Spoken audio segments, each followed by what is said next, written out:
What's up, fight fans? This is Kurt DeVille with Counterpunch Boxing News, and I have some new news concerning Mr. Deontay the Bronze Bomber Wilder.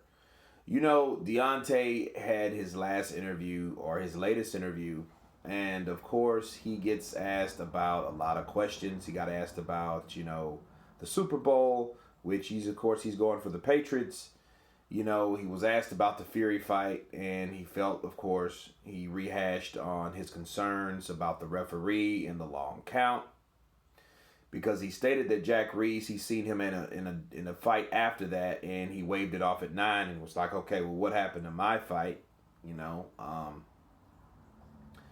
And of course, they asked him about Anthony Joshua.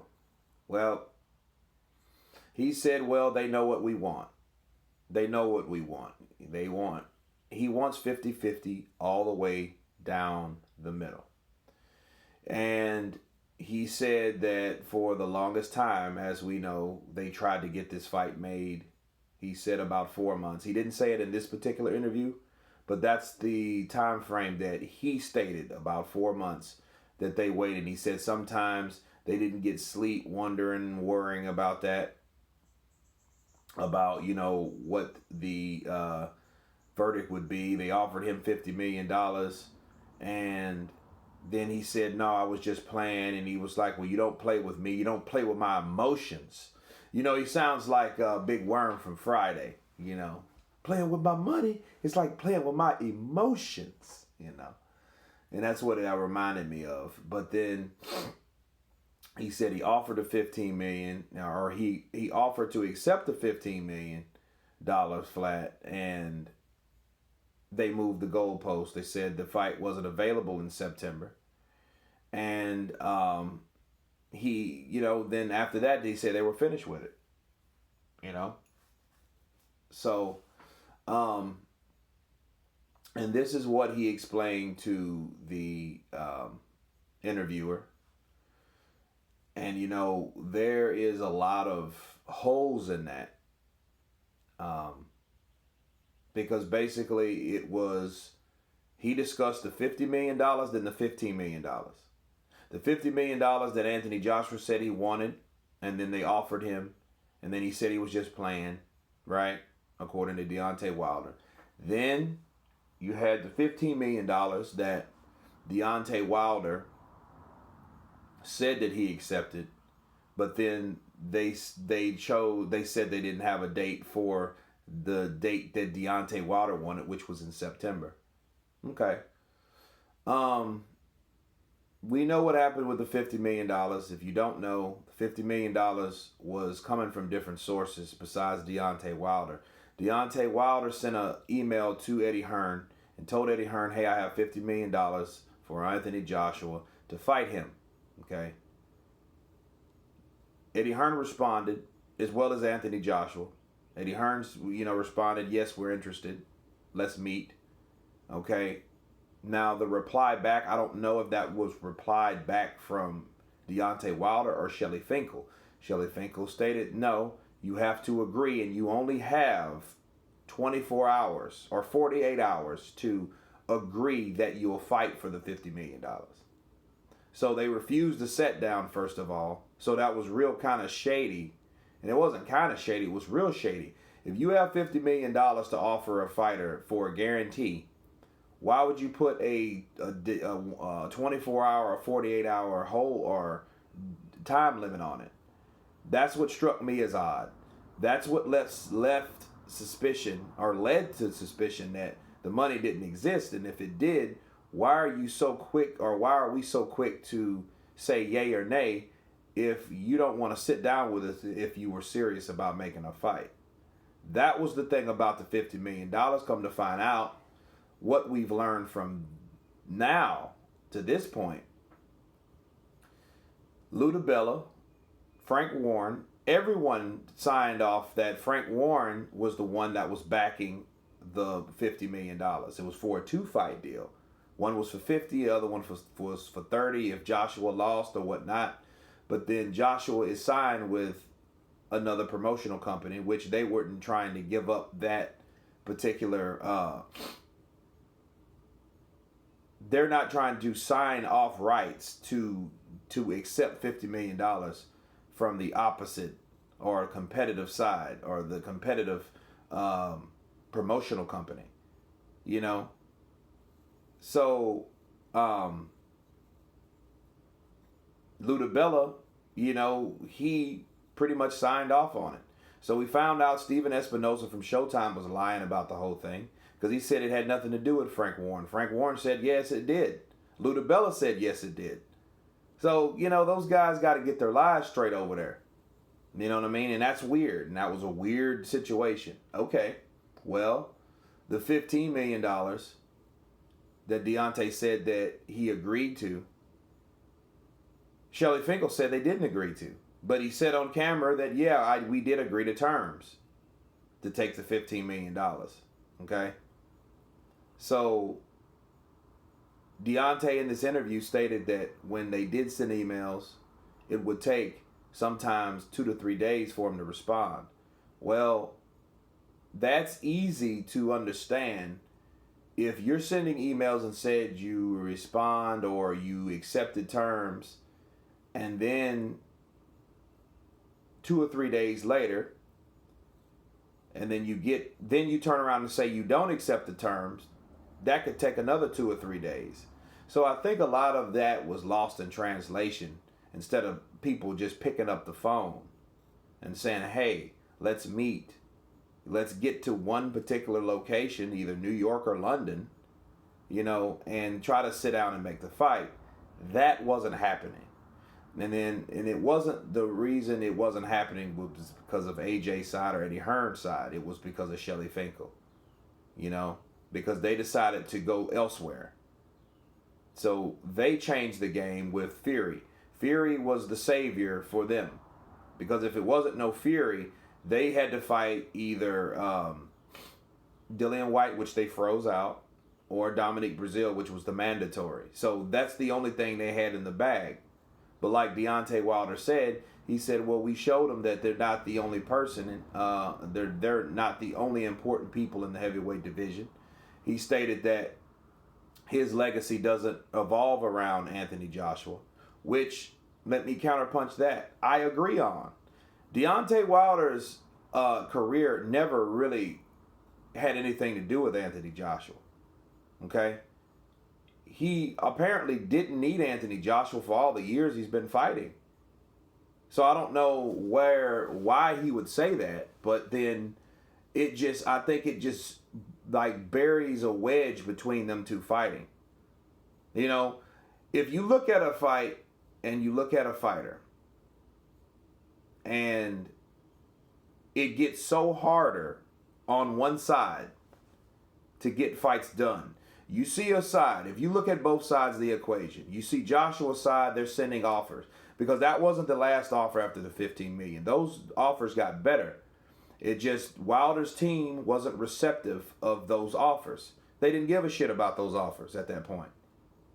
So,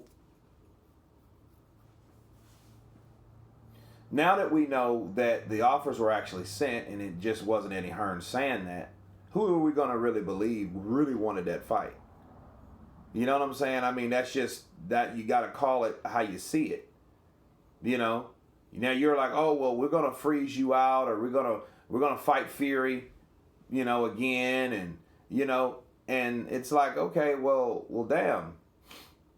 You're going to have to eventually fight him. And what Deontay Wilder said, and I'm going to leave you guys with this, he said that, you know, I don't care how many belts he has. That's not the point. That doesn't matter. It's about one face and one name.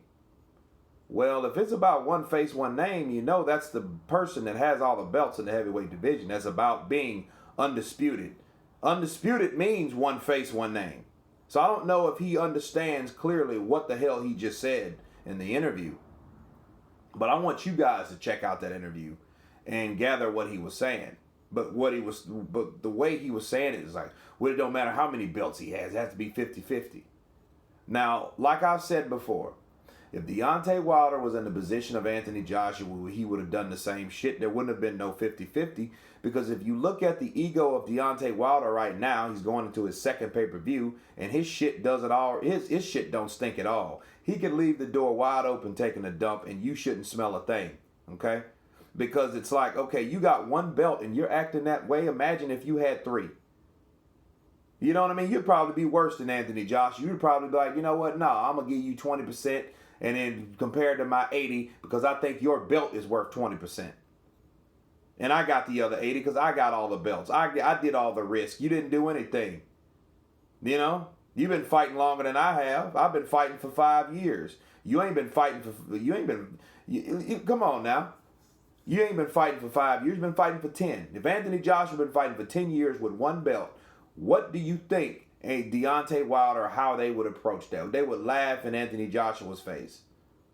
If Anthony Joshua been fighting 10 years and got one belt, they'd be trying to buy that damn belt or get him over here to fight. You come to America because America's where the money at. I have more belts. That means I have more money. And with the attitude and with the ego that Deontay Wilder has right now, what more would you expect from him? You know what I'm saying? Because to me, it seems like that's the attitude that he would have. Because look at the attitude that he has with one belt.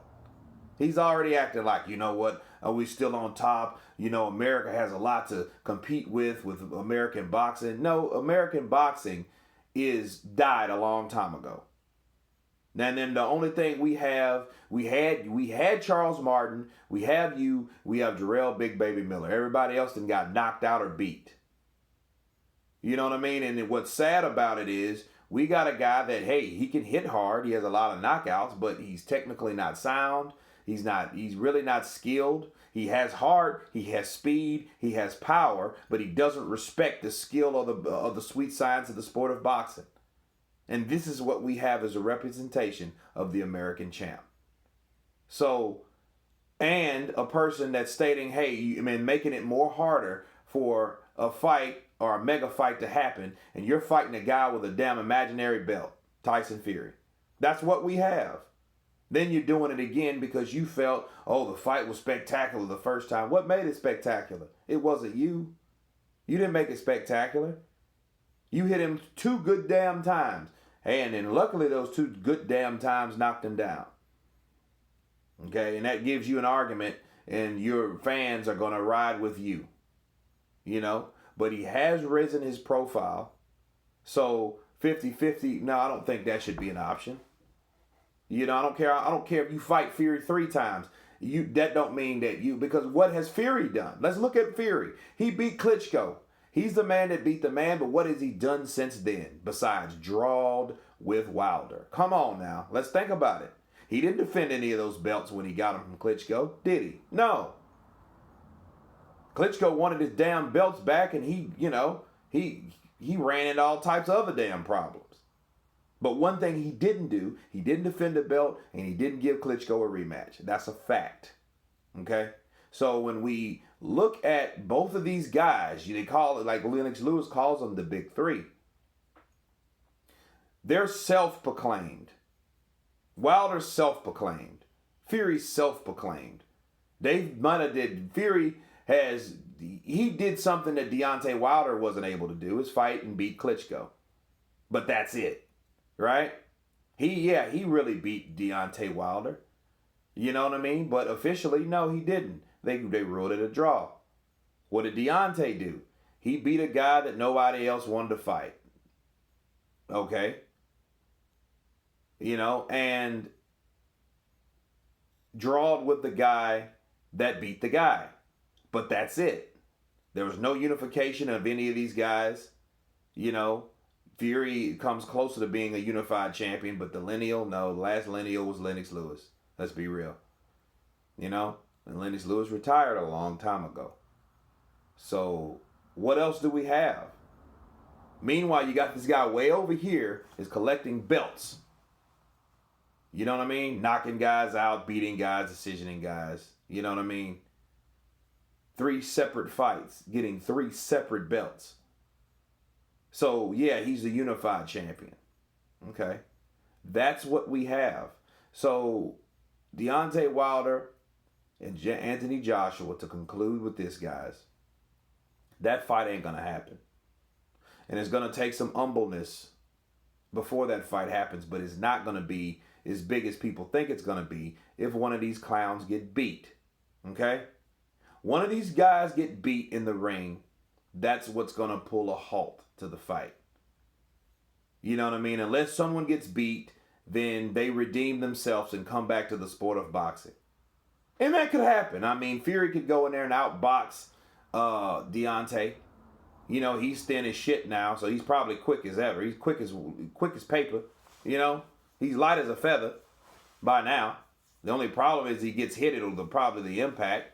But Deontay Wilder is trying to get bigger, so we don't know what's going on with that, right? So anyway, you know, Deontay could lose, but then he's going to want his belt back. They probably got another damn contract, a rematch clause within this rematch for the rubber match. You know? So they'll just fight each other and make their own legacy. You know, and live in their own little world, pretending like, hey, they're the only ones that's important. You know, fighting over one belt. Think about it. But hey, that's the heavyweight division. Anyway, you guys tell me what you think about this video. I know it's a little lengthy, but I had to break down some stuff and I had to explain some stuff. Had to rehash some stuff, go back and, give you guys history lessons on a lot of this stuff and how it took place. Because a lot of people forget by now. Because that was almost, that was coming up on a year ago, when these negotiations started. But anyway, please subscribe. You guys been counterpunched. Peace.